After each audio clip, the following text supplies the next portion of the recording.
ये मूवी एक true incident पर बेस्ड है। ताइवान के एक गूंगे बहरे स्कूल में हुई सच्ची घटना पर आधारित है, जहां गूंगे बहरे बच्चों का शोषण होता है। मूवी की स्टार्टिंग होती है और हम चैंग सू को देखते हैं, जो सुन और बोल नहीं पाता। उसके पेरेंट्स उसे उस स्कूल में भेज रहे थे जहां उसके जैसे और बच्चे हैं जो सुन बोल नहीं सकते हैं। इस स्कूल में आके चैंग सू अपने जैसे बच्चों को देखकर काफी खुश होता है।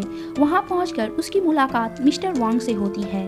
मिस्टर वांग इस स्कूल के एक टीचर हैं जो गूंगे बच्चों की साइन लैंग्वेज समझते हैं और उनसे इशारों में बात भी करते हैं। चैंग सू को मिस्टर वांग काफी पसंद आते हैं और उसे स्कूल भी बहुत पसंद आता है। उसी दिन उसकी मुलाकात एक लड़की से होती है जिसका नाम बे है। बे उसे काफी पसंद आती है। इसके बाद चैंग सू उसी स्कूल के हॉस्टल में ही रहता है। एक रात उसे नींद नहीं आती तो वो फ्री वाईफाई की तलाश में निकल जाता है। तभी हॉस्टल के स्टोर रूम से किसी लड़की की चिल्लाने की आवाज सुनाई देती है। यहाँ हम आपको बता दें कि बाहर की आवाज सुनने के लिए इनके कानों में एक डिवाइस लगाया गया है। किसी की दर्द भरी आवाज स्टोर रूम से आ रही थी। वो उस तरफ जाने लगता है। तभी बेई उसे बुलाती है और उसे एक जगह पर ले जाकर कहती है, यहाँ फ्री वाईफाई है। चैंग सू उसे इशारे से पूछता है स्टोर रूम में क्या हो रहा था। बेई उससे कहती है कि वो खेल रहे हैं। चैंग सू नहीं समझ पाता कि इतनी रात को कौन खेलता है। बेई बातों को घुमा देती है। अगले दिन स्कूल खत्म होने के बाद वो लोग बस से हॉस्टल की तरफ जा रहे थे। चैंग सू बस में बेई को ढूंढता है। वो उसे ढूंढते हुए बस के पीछे की तरफ जाता है। वहाँ जाकर वो जो देखता है वो देखकर उसके होश उड़ जाते हैं। वो देखता है 3 लड़के मिलकर बेई का रेप कर रहे थे। वो बेई के जूनियर थे और एक सीनियर स्टूडेंट बैठकर उन्हें देख रहा था। उसका नाम जियांग सू है। जियांग सू उसे मुंह बंद रखने का इशारा करता है। ये सब देखकर चैंग सू को बहुत बुरा लगता है और वो सीधे अपने रूम में आ जाता है। अगले दिन वो बेई से इस बारे में बात करने जाता है तो देखता है बेई खुश होकर उन्हीं लड़कों के साथ खेल रही थी जिन्होंने कल उसका रेप किया था। ये देखकर चैंग सू को बेई पर बहुत गुस्सा आता है और वो वहाँ से चला जाता है। उसी रात जियांग सू अपने दोस्तों के साथ मिलकर चैंग सू को स्टोर रूम में ले जाता है। जियांग सू डर रहा था। उसे लग रहा था कि कल वाली बात वो किसी को ना बता दे, इसलिए वो उसे स्टोर रूम में ले जाता है। जियांग सू चैंग सू को अपने साथ खेलने के लिए कहता है। ये सुनकर चैंग सू बहुत डर जाता है। तभी बेई अलार्म बजाकर उसे बचा लेती है। अलार्म की आवाज सुनकर सभी वहाँ से भाग जाते हैं। उनके जाने के बाद चैंग सू बेई को टीचर्स को सब कुछ बताने के लिए कहता है, पर बेई साफ साफ मना कर देती है। वो इशारों में कहती है कि कोई फायदा नहीं होगा। जो लड़के मेरा रेप कर रहे थे वो जानबूझकर ऐसा नहीं कर रहे थे, उन्हें चैंग सू ने मजबूर किया था। वो लड़के भी मेरी तरह जियांग सू का शिकार हैं। बेई उसे चुप रहने के लिए कहती है, वरना वो भी खतरे में पड़ जाएगा। पर जियांग सू चुप नहीं रहता। वो जाकर मिस्टर वांग को सब कुछ बता देता है और बेई को भी सारी बातें बताने के लिए कहता है। बेई पहले कुछ नहीं बताती, पर बाद में वो सारी बातें मिस्टर वांग को बताती है। बेई कहती है जिस दिन वो पहली बार इस स्कूल में आई थी और जब वो स्कूल बस से घर की तरफ जा रही थी, तभी कुछ लड़के उस पर टूट पड़ते हैं। वो लड़के मेरे साथ गलत करते हैं। वो ये बात जाकर अपनी टीचर को बताती है, पर उसकी टीचर उसकी बातों पर यकीन नहीं करती। वो कहती है वो लड़के बस उसके साथ खेल रहे थे। जब उन्हें पता चलता है कि मैंने उनकी शिकायत टीचर से की है, तो वो फिर से मुझे उठाकर ले गए और मेरा रेप किया और इस बार उन्होंने मेरी वीडियो बना ली थी। वो हमेशा मुझे ब्लैकमेल करते हैं और वैसी वीडियो इस स्कूल की स्टार स्टूडेंट की है। इस वजह से कोई किसी को कुछ नहीं बताता है। सब कुछ जाने के बाद मिस्टर वांग सच्चाई पता लगाने में जुट जाते हैं। वो हर स्टूडेंट से पूछताछ करते हैं। धीरे धीरे पता चलता है कि इस हादसे का शिकार स्कूल के सारे बच्चे कभी न कभी हुए हैं। जो उनके साथ उनके सीनियर ने किया वही वो अपने जूनियर के साथ भी करते हैं। सबसे एंड में एक ही नाम सामने आता है और वो नाम था जियांग सू का। मिस्टर वांग उससे भी पूछताछ करते हैं। वो कहते हैं तुम दूसरों के साथ ऐसा क्यों करते हो, क्या कभी तुम्हारे साथ भी ऐसा हुआ था।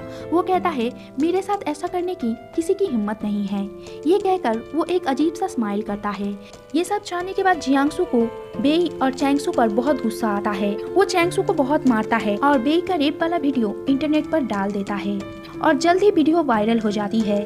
जैसे ही बेई की फैमिली को ये बात पता चलती है, वो अपनी बेटी को इस स्कूल से निकालकर अपने घर ले जाते हैं। अगले दिन चैंग सू बेई से मिलने उसके घर जाता है। इतना सब कुछ होने के बाद भी बेई स्कूल वापस आना चाहती है, क्योंकि बाहर की दुनिया में वो खुद को अकेला महसूस करती है। उस स्कूल में उसकी तरह सारे बच्चे हैं जहाँ वो खुद को अलग नहीं महसूस करती। मिस्टर वांग उसकी फैमिली से बात करते हैं, उसकी हिफाजत की सारी जिम्मेदारी भी लेते हैं और उसे वापस स्कूल भेजने के लिए कहते हैं, लेकिन बेई के पेरेंट्स साफ साफ मना कर देते हैं। अगले दिन चैंग सू बेई के पापा से बात करता है। वो बेई के पापा को समझाता है कि बाहर की दुनिया उनके लिए काफी अलग है बाहर की दुनिया में जीना उनके लिए बहुत मुश्किल है। वो बेई के पापा से प्रॉमिस करता है कि वो बेई का ख्याल रखेगा और उसके साथ कुछ नहीं होने देगा। बेई के डैड उसकी बात मानकर बेई को फिर से स्कूल भेज देते हैं। कुछ दिन स्कूल में सब कुछ ठीक था क्योंकि चैंग सू बेई के साथ साये की तरह रहता था और मिस्टर वांग भी बेई को अपने कार में हॉस्टल छोड़ आते थे। एक दिन जियांगसू और उसका गैंग चैंग सू को उठाकर ले जाते हैं और उसे छोटे से लड़के बाउटी का रेप करने के लिए कहते हैं। चैंग सू कहता है कि वो ऐसा कभी नहीं करेगा। जियांगसू कहता है अगर उसने बाउटी के साथ ऐसा कर दिया तो वो आइंदा से कभी भी बेई को सेक्सुअली असॉल्ट नहीं करेंगे। चैंग सू उसकी बात मानकर वो जैसा कहता है वो बाउटी के साथ वैसा ही करता है और जियांगसू उसका वीडियो बना लेता है। इसके बाद हम चैंग सू को देखते हैं जो 5 मिनट के लिए बेई को छोड़कर गया था। जब वो वापस आता है तो देखता है बेई वहाँ नहीं थी। वो उसे वॉशरूम में मिलती है। उसका फिर से रेप किया गया है और इस बार जियांगसू ने उसके साथ ऐसा किया है, लेकिन बेई उसके खिलाफ कोई एक्शन लेने से मना कर देती है क्योंकि ये बात अगर उसके पेरेंट्स को पता चली तो वो दोबारा उसे इस स्कूल में कभी नहीं भेजेंगे। चैंग सू को बहुत गुस्सा आता है क्योंकि उसने उसे प्रॉमिस किया था कि बेई के साथ वो कभी भी ऐसा नहीं करेगा। चैंग सू जियांगसू को बहुत मारता है। इससे जियांगसू की हालत बहुत खराब हो जाती है और वो हॉस्पिटलाइज हो जाता है। बेई का वीडियो वायरल होने की वजह से ये बात मीडिया में आ जाती है कि इस स्कूल में क्या चलता है। तभी कोई चैंग सू और बाउटी वाला वीडियो इंटरनेट पर डाल देता है। जब चैंग सू की मॉम इस वीडियो को देखती है तो उसे बहुत तकलीफ होती है। वो यकीन नहीं कर पाती कि उनका बेटा ऐसा कर सकता है। चैंग सू अपनी माँ को बताता है कि उसने ये सब जानबूझकर नहीं किया है बल्कि मजबूरी में आकर ऐसा किया है, लेकिन उसकी माँ उसे इस स्कूल से निकालकर किसी दूसरे स्कूल में भेजने वाली है। पर चैंग सू नहीं मानता। वो कहता है वो इस स्कूल और बेई को छोड़कर कहीं नहीं जाएगा। जब बेई को चैंग सू के वायरल वीडियो के बारे में पता चलता है तो वो बाउटी के पास जाती है। बाउटी उसे बताता है कि उसे सेक्सुअली असॉल्ट से बचाने के लिए चैंग सू को ऐसा करना पड़ा था। ये सुनकर बेई को बहुत बुरा लगता है। उसके लिए चैंग सू ने खुद को खतरे में डाल लिया है। मिस्टर वांग कहते हैं कि वो प्रिंसिपल से बात करके जियांगसू को इस स्कूल से निकलवा देंगे। अगले दिन चैंग सू स्कूल जाता है। तब वहाँ जियांगसू के दोस्त आते हैं और उसे एक वीडियो दिखाते हैं और वो वीडियो जियांगसू का था जहाँ से ये सब शुरू हुआ था। जियांगसू इस स्कूल में 4th क्लास से पढ़ रहा है। उसकी बड़ी बहन भी यहीं पढ़ती थी और वो भी सुन बोल नहीं सकती थी। एक दिन 8 टीचर मिलकर उसकी बहन का रेप करते हैं और ये काम वो 4 सालों तक उसकी बहन के साथ करते हैं। जियांगसू देख लेता है और ये बात वो प्रिंसिपल को बताता है पर कोई फायदा नहीं होता। उल्टा जियांगसू के साथ वो 8 टीचर मिलकर उसका भी शोषण करते हैं। यही सब देख और सहकर जियांगसू बड़ा हुआ था और जाने कब वो भी इंसान से जानवर बन गया। भले ही वो टीचर अब स्कूल से चले गए हो, उसकी बहन भी मारी गई हो, पर फिर भी स्टूडेंट पर अत्याचार और उनका शोषण बंद नहीं हुआ क्योंकि जियांगसू ने ये सब बंद कभी होने नहीं दिया। उसने सारा गुस्सा अपने जूनियर्स पर निकाला। चैंग सू ये सारी बातें मिस्टर वांग को बता देता है। इसके बाद मिस्टर वांग प्रिंसिपल के पास जाते हैं और उससे कहता है सब कुछ जानने के बावजूद भी आपने उन टीचर्स के खिलाफ एक्शन क्यों नहीं लिया? अगर टीचर्स को सजा मिलती तो जियांगसू ऐसा नहीं बनता और न ही बेई जैसे स्टूडेंट्स के साथ ऐसा होता और न ही उनको इतना कुछ झेलना पड़ता।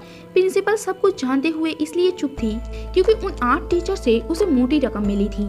मिस्टर वांग खुद ही एक्शन लेते हैं और पुलिस को सब कुछ बता देते हैं। इसके पास प्रिंसिपल को सस्पेंड किया जाता है और साथ ही उन 8 टीचर्स को अरेस्ट कर लिया जाता है। इसके बाद वो जियांगसू के पास जाकर कहते हैं मुझे सब कुछ पता चल गया है और उन 8 टीचर्स को सजा मिली है। जिसे सुनने के बाद जियांगसू जोर जोर से रोने लगता है। उसके दुख को समझकर मिस्टर वांग भी रोने लगते हैं। मिस्टर वांग एक बहुत अच्छे टीचर्स थे और हर टीचर को मिस्टर वांग की तरह ही होना चाहिए जो अपने स्टूडेंट के दुख को समझे। अब मूवी का सीन 6 महीने बाद का दिखाया जाता है। अब इस स्कूल में सब कुछ ठीक है, कोई किसी को बुली नहीं करता है, अब सभी खुश हैं। लेकिन एक सवाल रहता है, क्या सभी अपने साथ हुए हादसे को भुला पाएंगे? एंड में हम बाउटी को देखते हैं जो जब भी अपनी वीडियो को देखता है उसे बहुत गुस्सा आता है। क्या वो अपने गुस्से को कंट्रोल कर पाएगा या फिर उसके अंदर भी एक नया जियांगसू जन्म लेगा? इसी के साथ ये मूवी भी यहीं एंड हो जाती है। इस मूवी का नाम है द साइलेंट फॉरेस्ट। ये मूवी साल 2020 में आई थी। ऐसी लगी आपको इस मूवी की स्टोरी? कमेंट करके जरूर बताइएगा और वीडियो अच्छी लगी हो तो वीडियो को लाइक और चैनल को सब्सक्राइब जरूर कीजिएगा। वीडियो देखने के लिए आपका बहुत बहुत